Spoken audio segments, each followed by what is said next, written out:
Good morning बेटा, Bipin sir is here. चल तो लास्ट लेक्चरनी अंदर आपने चैप्टर 2 ની શરૂઆત કરી, વિદ્યુત સ્થિતિમાન વિશેની માહિતી આપણે જોઈ। યાદ કરો, વિદ્યુત સ્થિતિમાન આપણે કોને કીધેલું કે અનંત અંતરેથી ક્ષેત્રના કોઈ બિંદુ સુધી એકમ ધન વિદ્યુત ભારને લાવતા ક્ષેત્ર વિરુદ્ધ કરવા પડતા કાર્યને તે બિંદુ આગળનું શું નામ આપેલું? વિદ્યુત સ્થિતિમાન। જો કોઈ ક્યૂબ વિદ્યુત ભારને લાવો તો એના માટે કરવું પડતું કાર્ય એ તેની વિદ્યુત સ્થિતિ ઉર્જાના નામે આપણે બોલેલા। એકચ્યુઅલીમાં કરવું પડતું કાર્ય એ વિદ્યુત ભારમાં સ્થિતિ ઉર્જા સ્વરૂપે સંગ્રહ થતું હોય, પણ એકમ ધન વિદ્યુત ભાર માટે આપણે સેપરેટ નામ આપ્યું છે વિદ્યુત સ્થિતિમાન। સમજાય છે?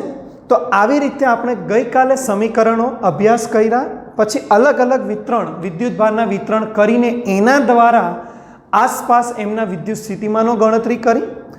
હવે સૌથી ઇમ્પોર્ટન્ટ વાત જેની સાથે આપણે કામ લેવાનું છે, તમે બધાને ખબર છે કે અનંત અંતરેથી દર વખતે ક્ષેત્રના બિંદુ સુધી આવવું એ આપણા માટે થોડું ડિફિકલ્ટ છે। તો આપણે એવું વિચારી શકીએ કે ક્ષેત્રની અંદર જ એક બિંદુથી બીજા બિંદુ સુધી વિદ્યુત ભારને ખસેડીએ, કારણ કે અલ્ટિમેટલી આપણે તો એક કાર્ય જ મેળવવાનું છે। તો આપણે કેમ ક્ષેત્રની અંદર આ કાર્ય ન કરી શકીએ? તો આના વિશે આજે આપણે અભ્યાસ કરવાનો છે કે ક્ષેત્રની અંદર રહીને આ કાર્ય જો ગણવામાં આવે તો શું પરિણામ મળે, અને એ પરિણામનું નામ તમે સૌપ્રથમ યાદ રાખો, વિદ્યુત સ્થિતિમાનનો તફાવત, અર્થાત પોટેન્શિયલ ડિફરન્સ। શોર્ટ ફોર્મ છે પીડી, પોટેન્શિયલ ડિફરન્સ। સમજાય છે મારી વાત? ચલો હવે ધ્યાનથી થોડું સમજજો। તમે લોકો મને યાદ કરાવો, અનંત અંતરેથી કોઈ પી બિંદુ આપણે ધારીએ તો ત્યાં આગળ વિદ્યુત ભારને લાવવા કેટલું કાર્ય કરવું પડે, જે આપણે ગઈકાલે ભણ્યા। ચલો યાદ કરો, બોલો ક્યાંથી ક્યાં? અનંત અંતરેથી ક્ષેત્રના કોઈ પી બિંદુ સુધી કયો વિદ્યુત ભાર? એકમ ધન વિદ્યુત ભાર ને લાવવા બોલો શું કરવું પડતું કાર્ય? બોલો ડબલ્યુ। સમજાય છે ને? ક્યાંથી ક્યાં? ઇન્ફાઇનાઇટ ટુ પી, બોલો માઇનસ ઇન્ટિગ્રલ ઇન્ફાઇનાઇટ ટુ પી લખી શકાય ફોર્સ ઇન્ટુ ડિસ્પ્લેસમેન્ટ, કારણ કે કાર્ય છે। સમજાય છે? ચલો ફોર્સની કિંમત યાદ કરો, ભણાવી દીધું, ઈ ઇન્ટુ ક્યુ, બટ હું ક્યુ નથી લખતો, કારણ કે એકમ ધન વિદ્યુત ભારને લાવવાનો છે। યાદ કરો ઇક્વેશન એફ બરાબર ઈ ક્યુ ઇન વેક્ટર, વેક્ટર એફ બરાબર વેક્ટર ઈ ઇન્ટુ ક્યુ, જ્યાં ક્યુની કિંમત આપણી 1 કુલમ એકમ ધન, તો ઈ ઇન્ટુ ડીઆર। બોલો મળશે? એક કામ કરો, આ જે મળે છે એની જ આપણે વ્યાખ્યા પ્રમાણે શું બોલીએ છીએ? તો એ બિંદુ પાસેનું વિદ્યુત સ્થિતિમાન બોલો બોલીએ છીએ। હમણાં નામ આપી દો સમીકરણ 1, આપણે એક બિંદુને સોલ્વ કર્યું।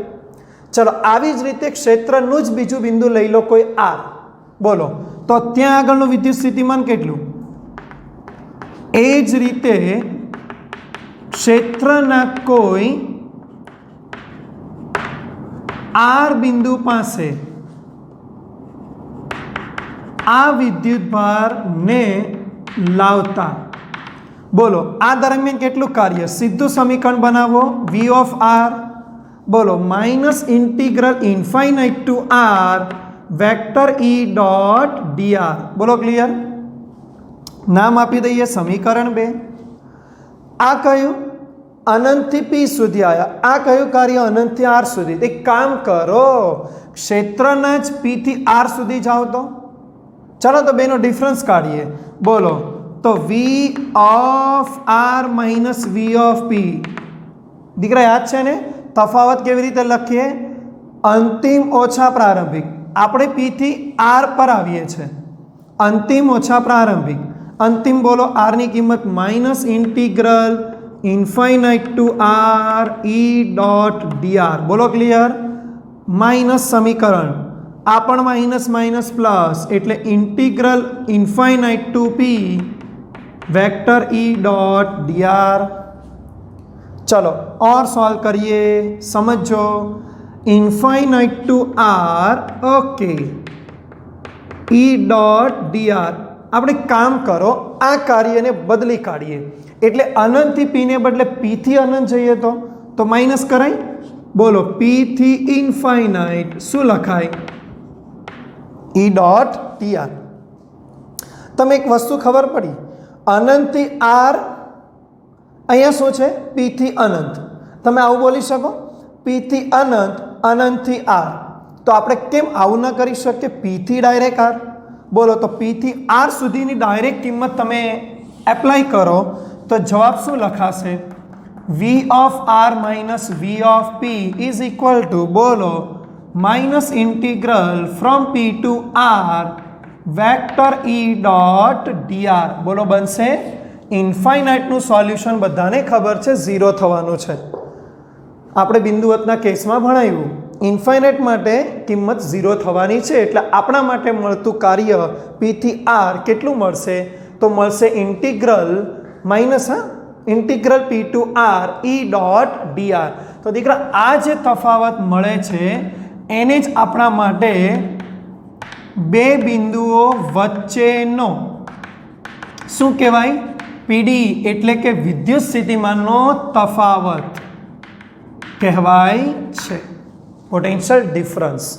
તો તમારે આજેથી યાદ રાખવાનું છે કે વિદ્યુત સ્થિતિમાનનો તફાવત એટલે જ ક્ષેત્રના એક બિંદુથી બીજા બિંદુ સુધી ક્ષેત્ર વિરુદ્ધ કરવું પડતું કાર્ય એ તે બે બિંદુ વચ્ચેનો વિદ્યુત સ્થિતિમાનનો તફાવત છે.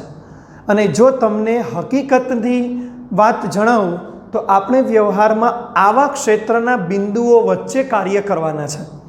એટલા માટે આપણે વધારે પડતી જરૂર છે વિદ્યુત સ્થિતિમાનનો તફાવત. વ્યવહારમાં આપણે આ તફાવતનો ઉપયોગ કરવાના છે. સમજાય છે? અચ્છા, આના વિશે ઓર એક માહિતી.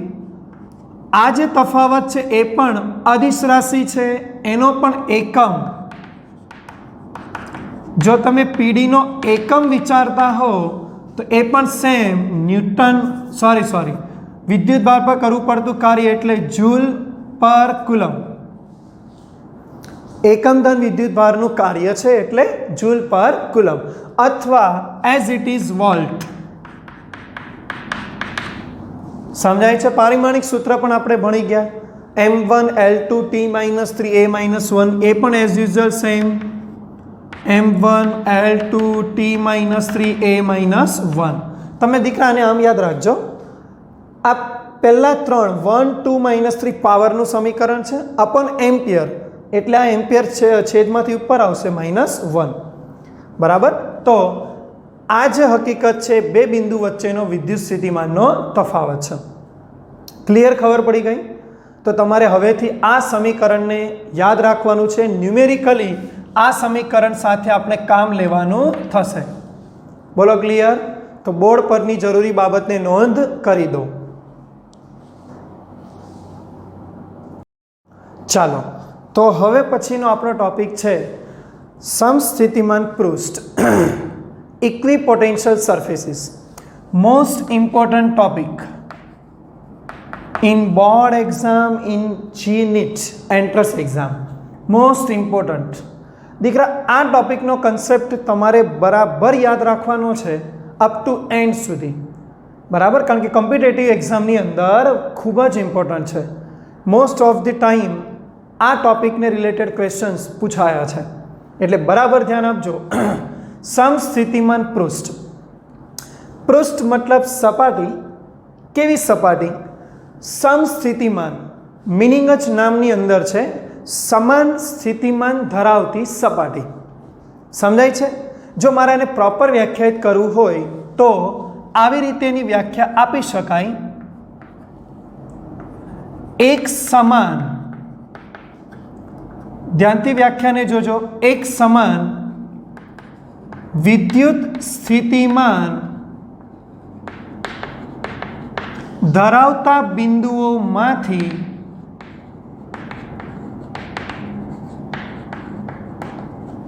પસાર થતા અથવા એક સમાન વિદ્યુત સ્થિતિમાન ધરાવતા બિંદુઓમાંથી પસાર થતા અથવા તો બનતા અથવા તૈયાર થતા પસાર થતા પૃષ્ઠને સમસ્થિતિમાન પૃષ્ઠ કહેવાય છે. બોલો ક્લિયર છે? શબ્દ ઘણો તો ક્લિયર થઈ જ ગયો છે, સમસ્થિતિમાન પૃષ્ઠ, પણ આપણે થોડું ઓર આકૃતિથી અભ્યાસ કરીએ તો વધારે ક્લિયર થશે. ચલો ધ્યાનથી સમજજો. સમસ્થિતિમાન પૃષ્ઠ આપણે થોડું ડાયાગ્રામમાં વિચારીએ, બરાબર છે? ચલો ધ્યાનથી સમજજો. ઓકે, હવે માની લો કે આપણી પાસે અહીંયા આગળ કોઈ બિંદુવત વિદ્યુતભાર છે સ્મોલ ક્યુ. ક્લિયર? હા બોલો. ધન વિદ્યુતભારની ક્ષેત્ર રેખા બધાને ખબર છે બહારની બાજુ, પણ આપણે પહેલાં તો એ વિચારો, આ વિદ્યુતભારથી હું એક અંતર ધારી લઉં. ધારો કે અહીંયા આગળ કોઈ આર અંતર, આટલું જ અંતર હું બીજી બાજુ ધારી લઉં. યસ. આટલું જ અંતર ત્રીજી બાજુ ધારી લઉં. યસ. સમજાય છે? મતલબ આવું જ અંતર હું ઓલ ડાયરેક્શનમાં ધારું તો આ અંતર પર જેટલા બિંદુઓ મને મળશે, તમે સમજી શકો છો, બધા બિંદુ માટે આર એક સરખો, ઉદ્ગમથી અંતર એક સરખું. તો બોલો દરેક માટે અંતર સરખું, તો દરેક બિંદુ આગળના વિદ્યુત સ્થિતિમાન કેવા હશે? એક સરખા. તો સમજાઈ ગયું કે તો આવા બિંદુઓમાંથી જો કોઈ પૃષ્ઠ દોરવામાં આવે, બરાબર, આ બાજુ પણ બિંદુ લઈ લઈએ આપણે, તો જો આવા બિંદુઓને ઘેરાતું કોઈ પૃષ્ઠ લેવામાં આવે તો તમને સમજો છો એ પૃષ્ઠ આપણા માટે શું બનશે? સમસ્થિતિમાન પૃષ્ઠ. સમજાય છે મારી વાત? એવા પૃષ્ઠને બોલીશું સમસ્થિતિમાન પૃષ્ઠ. તો આપણે કામ કરીએ, આ વિદ્યુતભારને કેન્દ્રમાં રાખીએ અને એને કેન્દ્રમાં રાખીને જો કોઈ ગોળો દોરવામાં આવે તો તમે સમજી શકો છો, વિદ્યુતભારને ઘેરાતો ગોળો દોરવામાં આવે તો આ ગોળો એટલે આપણા માટે સમસ્થિતિમાન પૃષ્ઠ. બોલો વાત ક્લિયર થઈ? સમસ્થિતિમાન પૃષ્ઠની વાત ક્લિયર થઈ? સમજાય છે?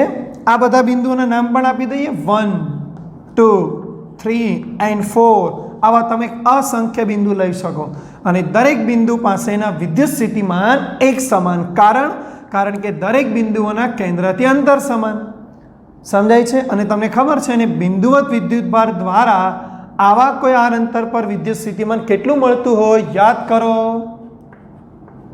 બોલો બોલો. કોઈ ક્યુ વિદ્યુતભાર દ્વારા આર અંતરે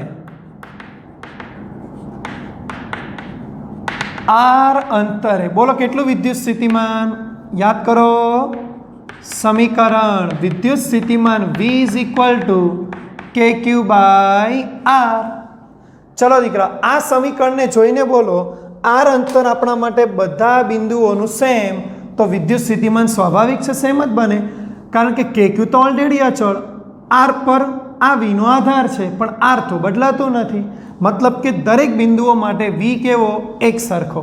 એટલે અહીંયાનું વિદ્યુત સ્થિતિમાન એ જ અહીંયા, એ જ અહીંયા અને એ જ અહીંયા. તો આવા પૃષ્ઠને આપણે શું બોલીએ? સમસ્થિતિમાન પૃષ્ઠ. બોલો ખબર પડી? પાક્કું? તો યાદ રાખો, આમ ક્યુને કેન્દ્ર તરીકે લઈ આર ત્રિજ્યાનો, સમજાય છે ને? કેટલી? આર ત્રિજ્યાનો ગોળો દોરતા તેના પરના દરેક બિંદુઓ ના કેન્દ્રથી અંતરો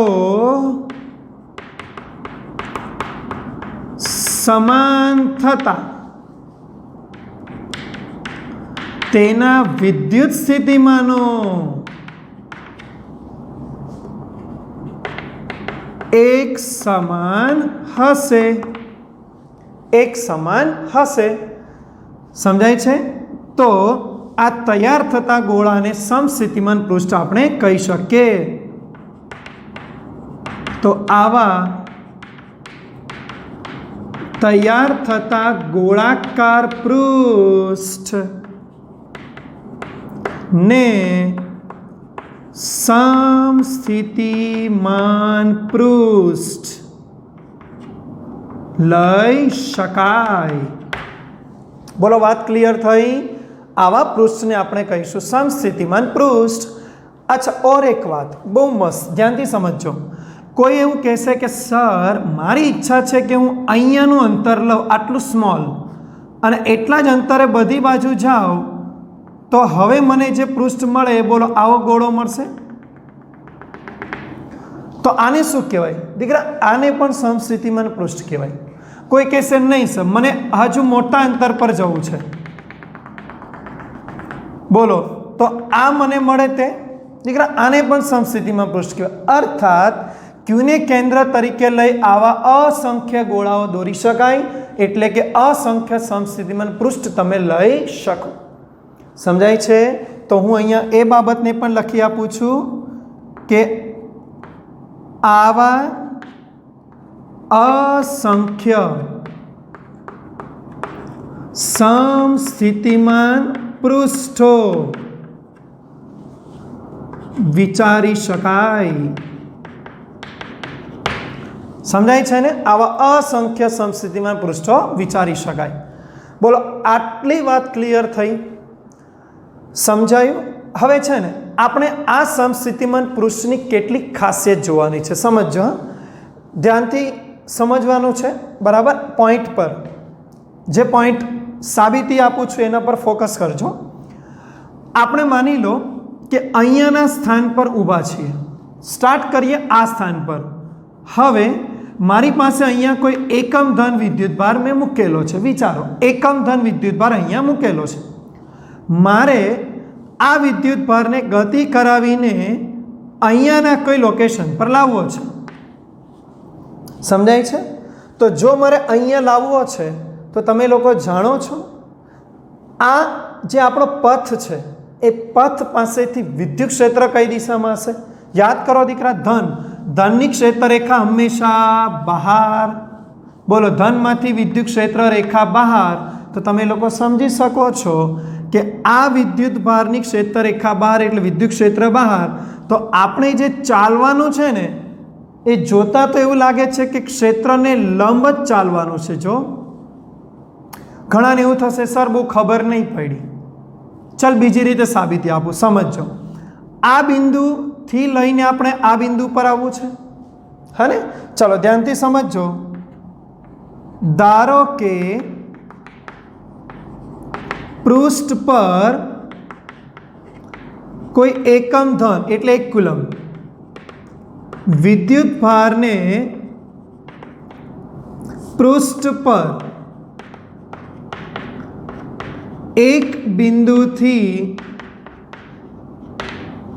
બીજા બિંદુ સુધી લઈ જતા, સમજો, કરવું પડતું કાર્ય. યાદ કરો, હમણાં જ મેં ભણાવ્યું ક્ષેત્રના કોઈ બે બિંદુમાં આપણે કાર્ય કરીએ છીએ તો એ શું બતાવે? બે બિંદુ વચ્ચેનો વિદ્યુત સ્થિતિમાનનો તફાવત. તો દીકરા હું આવું લખી શકું કે W એટલે આપણા માટે બે બિંદુ વચ્ચેનો વિદ્યુત સ્થિતિમાનનો તફાવત. અરે ભાઈ, લખી શકાય ને? અચ્છા, સમીકરણ હમણાં જ ભણાવ્યું, ઇન્ટિગ્રલ હું 1 to 2 લખું છું એટલે કોઈ એક પોઈન્ટથી બીજા પોઈન્ટ. યા તો આવું પણ લખી શકાય, for example P to Q. બોલો, P to Q. ઇક્વેશન યાદ કરો, E.dr. બોલો, યાદ આવે છે? અચ્છા, આપણે કામ કરીએ બહુ સરસનું.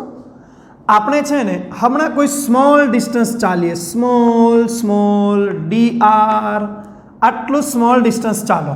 ભલે પથ મોટો છે પણ શરૂઆત કરો સ્મોલ. તો દીકરા ઇન્ટિગ્રેશનની જરૂર નથી, બરાબર ને? તો હમણાં હું લખી શકું તો થતું કાર્ય એટલે dv લખી શકાય ને, તફાવત, અને માઇનસ હું લખી શકું E.dr. બોલો ક્લિયર? માઇનસને આપણે થોડી વાર અવગણી દઈએ સમજવા ખાતર. આ E.dr ને ડોટ પ્રોડક્ટ કિંમત મૂકો તો બોલો E.dr cos થીટા થાય. बने आવું EDR cos theta dot product. अच्छा याद करो आपणे क्षेत्रना सॉरी पृष्ठना एक बिंदुथी बीजा बिंदु आवो छो तो तपासो बे बिंदु वच्चे विद्युत स्थितिमाननो तफावत केटलो तपासो तो बधाने खबर व्याख्या प्रमाणे तमे पृष्ठना एक बिंदुथी बीजा बिंदु आवो छो तो विद्युत स्थितिमान तो एक समान छे अने एक समान स्थितिमान होय तो तफावत 0। बोलो तो हूँ लखी सकूँ व्याख्या मुजब एक ज पृष्ठ पर डीवी नी किंमत 0 कारण के विद्युत स्थितिमान समान तो दीकरा अहींया 0 मूकवाथी सामे परिणाम शुं आवशे EDR cos थीटा। आ EDR ने तमे हमणां ध्यानमां नहीं लेता कारण के एक्चुअली में थीटा ए बे वच्चेनो ज खूणो छे तो आपणे समझवा खातर आ 0 ने cos थीटा नी कम्पेरिजन करो तो 0 is equal to cos theta अर्थात थीटा नी किंमत शुं होय तो cos में 0 थाय थीटा पाई बाय 2 यानी कि 90।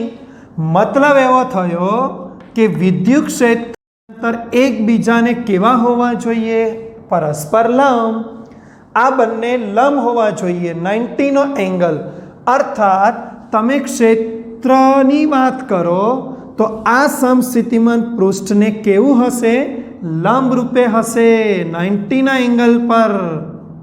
यस समस्थितिमान पृष्ठ याद राखो खूब ज इम्पोर्टंट लाक्षणिकता पण बोली शकाय समझाय छे। चलो शुं लाक्षणिकता बनी अर्थात विद्युत क्षेत्र ए समस्थितिमान पृष्ठ ने हमेशा लंब रूपे ज होय छे। विद्युत क्षेत्र समस्थितिमान पृष्ठ ने केवुं लंब रूपे ज होय छे।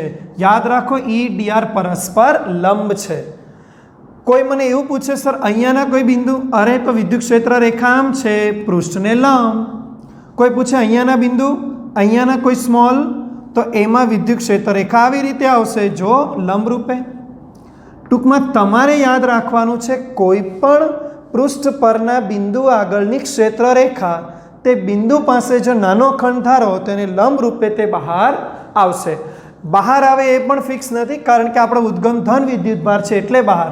एवुं पण बने के उद्गम ऋण विद्युत भार तो क्षेत्र रेखा लंब रूपे अंदर यानी जेवुं उद्गम ए प्रमाणे क्षेत्र रेखा अंदर अथवा बहार जती हशे पण होय कंपलसरी पृष्ठ ने जे ते बिंदुए केवुं लंब रूपे। बोलो आ वात खबर पड़ी खूब ज इम्पोर्टंट बात। अच्छा और एक बात तमे छे ने विद्युत भार ने आवा पृष्ठ पर खसेड़वानी बात करी जे साबिती आपी तो याद राखो कि आवा पृष्ठ पर जारे विद्युत भार ने एक बिंदु थी बीजा बिंदुए खसेड़ो छो त्यारे थतुं कार्य हमेशा 0 कारण के हवे आपने खबर पृष्ठ ने लंब रूपे आपने मतलब विद्युत क्षेत्र छे तो आपने जे गति करवाना एक क्षेत्र ने लंब छे अने क्षेत्र ने लंब रहीने थतुं कार्य हमेशा 0। आ कन्सेप्ट तमने याद छे ग्रेविटेशन में भणेला पृथ्वीनुं गुरुत्वाकर्षण नीचे छे अने आपणो जे पथ छे एने लंब छे तो पृथ्वी द्वारा आपणा पर थतुं कार्य 0। हाँ आपणे गुरुत्वाकर्षणनी अंडरमां छीए पण पृथ्वी द्वारा आपणा पर कोई वर्क नथी थतुं जे छे 0। समझाई गयुं तो बधा आ बाबत पण याद राखो। અહીં કહી શકાય કે સમસ્થિતિમાન પૃષ્ઠ પર વિદ્યુત ભારને એક બિંદુથી બીજા બિંદુ સુધી લઈ જવા कोई कार्य थतुं नथी। मतलब के फ्री में लई जाइए छे विद्युत भार पर कोई कार्य थतुं नथी। बोलो बात खबर पड़ी क्लियर खबर पड़ी। अच्छा और थोड़ा आगळ वधीए कारण के आ जेटलुं डीपमां जाणशो ने दीकरा तमारा माटे आ थियरी एटली ज इम्पोर्टंट है। चलो अच्छा आपणे और एक बात जाणीए, ध्यानथी समझो। अत्यारे आ धन विद्युतभार छे अने विद्युत क्षेत्र बहार छे। આપણે કામ કરીએ, આ પૃષ્ઠ પર વિચારીએ, એની કમ્પેરિઝન આ પૃષ્ઠ સાથે કરીએ તો મને કહો કે આપણે આ પૃષ્ઠ પાસેથી આ પૃષ્ઠ પર જઈએ છીએ તો બોલો અંતર વધે તો બોલો વિદ્યુત સ્થિતિમાન ઘટે। મતલબ તમે આ દિશામાં આગળ આગળ જશો તો અનુક્રમે એવા પૃષ્ઠ આવશે જ્યાં આગળના વિદ્યુત સ્થિતિમાન તેની આગળના પૃષ્ઠ કરતાં ઓછા હશે અને તમે ચેક કરો એ દિશામાં જ પાછું વિદ્યુત ક્ષેત્ર રેખા આગળ વધે છે। અર્થાત એવું કહી શકાય કે વિદ્યુત ક્ષેત્રની દિશા કઈ થાય તો વિદ્યુત ક્ષેત્રની દિશા થાય ઘટતા વિદ્યુત સ્થિતિમાન તરફ। यानी जे पृष्ठना विद्युत સ્થિતિમાન ઓછા ઓછા ઓછા થતા હશે આ દિશા આપણા માટે વિદ્યુત ક્ષેત્રની દિશા બને। યાદ રાખજો। वळी विद्युत क्षेत्रनी दिशा क्या घटता विद्युत स्थितिमान नी दिशा में होय छे। मारी बात समझाई छे? क्लियर समझाई छे? कोई एम कहे कि सर ऋण विद्युत भार होत तो उद्गम दीकरा तो क्षेत्र रेखा अंदर तो बनतुं एवुं होत कि तो बहार थी आ बाजू अंदर तमे आवो तो विद्युत स्थितिमान घटतुं जाय। घणाने एम थशे सर अंतर घटे तो विद्युत स्थितिमान घटे थोड़ी वधे ने, पण दीकरा नेगेटिव विद्युत भार आवशे तो तमने बधाने खबर विद्युत भार ऋण आवता विद्युत स्थितिमाननी मात्रा आपणा माटे अंतर घटता विद्युत स्थितिमान वधतुं होवुं जेवुं लागे ने, पण माइनस में आवे एटले माइनस वेल्यू वधे एटले ओवरऑली घटाडो गणाय। एटले अंदरना भागमां त्यारे आपणा माटे समस्थितिमान पृष्ठ हशे। समजाई गयुं? धन विद्युतभार माटे आपणे बोली शकाय के जेम जेम दूर जईए तेम तेम आपणे विद्युत स्थितिमान ओछुं ओछुं मळतुं जाय अने ए दिशामां आ विद्युत क्षेत्र हशे। बोलो आटली वात बधाने क्लियर खबर पड़ी? अने दीकरा आमे जे गोळाओ दोर्या छे आवा असंख्य उद्गमो तमे विद्युतभार लई अने समस्थितिमान पृष्ठ दोरी शकाय। हूँ तमने केटलाक और एक्जाम्पल आपूँ। धारो के तमारी पासे कोई नजीकमां धन अने बीजो धन विद्युतभार छे, पॉसिबल अंतर पर राखेला छे, तो बेटा आना विद्युत समस्थितिमान पृष्ठ आवा बनशे। ध्यानथी समझजो। आना समस्थितिमान पृष्ठ जे बनशे ए आ रीते बनशे।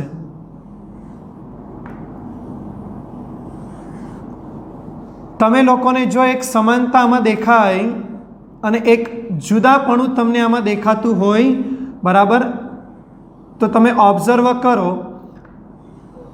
तमने चोक्कस अहींया एक वात एवी देखाशे के आ बाजू गीचता वधारे छे, आ बाजू अहींया गीचता वधारे छे, तो खबर ए शुं बतावे छे? એવું દર્શાવે છે કે જાણે કે આ પૃષ્ઠ એકબીજાથી દૂર જાય છે। સમજાય છે? અરે યાર ધન ધન વચ્ચે શું લાગે? અપાકર્ષણ બળ। તો જાણે કે એ અપાકર્ષણ બળ આ પૃષ્ઠ જે છે ને એ પણ ફીલ કરી રહ્યા છે, એ પણ અનુભવી રહ્યા છે, એટલે એકબીજાથી દૂર જવાનો પ્રયત્ન કરે છે। અપાકર્ષણ બળ। જો ધન ઋણ વિદ્યુત ભારો મૂકે તો આકર્ષણ બળ, તો આ પૃષ્ઠ જાણે કે આકર્ષણ અનુભવતા હોય એ રીતની સિચ્યુએશનમાં ગોઠવાશે। समझाय छे? तो आवा पृष्ठने आपणे समस्थितिमान पृष्ठो लई शकीए। यानी याद राखो समस्थितिमान पृष्ठो पण आकर्षण अपाकर्षण अनुभवे छे। बीजी एक वात, आ पृष्ठ तमे याद राखजो क्यारे एकबीजाने छेदी शकता नथी। समस्थितिमान पृष्ठ एकबीजाने नहीं छेदे। कारण के छेदन बिंदु पासेना बंने विद्युतभारना पृष्ठोनुं विद्युत स्थितिमान कॉमन बने आवुं शक्य नथी। एक बिंदुए बे विद्युत स्थितिमान नहीं, अर्थात समस्थितिमान पृष्ठ एकबीजाने छेदी शकता नथी। याद करो विद्युत क्षेत्र रेखा, बस एवी ज लाक्षणिकता पृष्ठों माटे छे। अच्छा और एक बात, तमे लोकोने खबर छे आ जे गोळाकार पृष्ठो छे ए गोळाकार पृष्ठो हूँ दूर दूर दूर सुधी विचारूं, बात समझो। गोळाकार पृष्ठनो एक भाग हूँ एने अति दूर दूर दूर विचारूं तो बधाने खबर छे अत्यारे क्षेत्र रेखा एकबीजाथी क्रॉस हशे एटले आ पृष्ठ गोळाकार छे। પણ દૂરના અંતર પર ક્ષેત્રરેખા એકબીજાને સમાંતર થઈ જશે, લાઈક આ રીતે સમજો, એક ક્ષેત્રરેખા એકબીજાને સમાંતર થઈ જશે, લગભગ સમાંતર. તો દીકરા આવી સિચ્યુએશનમાં જે પૃષ્ઠ વિચારવાનું આવે તો એ પૃષ્ઠ બનશે આવું. તમે ચેક કરો, આ પૃષ્ઠ ક્ષેત્રરેખા બહાર લંબ, તો આ પૃષ્ઠ આપણા માટે બનશે સમસ્થિતિમાન પૃષ્ઠ. સમજાય છે? વિદ્યુત ક્ષેત્ર એક્સ અક્ષ પર છે, તો આ જે પૃષ્ઠ છે વાય ઝેડ બનશે, એટલે આ પૃષ્ઠ આપણા માટે શું બની ગયું? સમસ્થિતિમાન પૃષ્ઠ. બોલો, ક્લિયર? ખબર પડી? મતલબ આવી રીતે તમે સમસ્થિતિમાન પૃષ્ઠ લઈ શકો. બોલો, ખબર પડી? જો પરીક્ષામાં દીકરા તમને થિયરી પૂછાય તો પણ તમે આમાંથી આ ટોપિક પરથી બધી થિયરીના પોઈન્ટ બનાવી શકો, કમ્પ્લીટ મુદ્દાઓ આ રીતે લખી શકો. અને કન્સેપ્ચ્યુઅલ પણ તમને આ ટોપિક જી નીટની અંદર કામ લાગશે, અને ત્યારે તમારી પાસે આ પોઈન્ટનું નોલેજ હોવું જરૂરી છે. બોલો, ક્લિયર? ચલો, તો બોર્ડ પરની બધી બાબત નોટમાં લખી દો.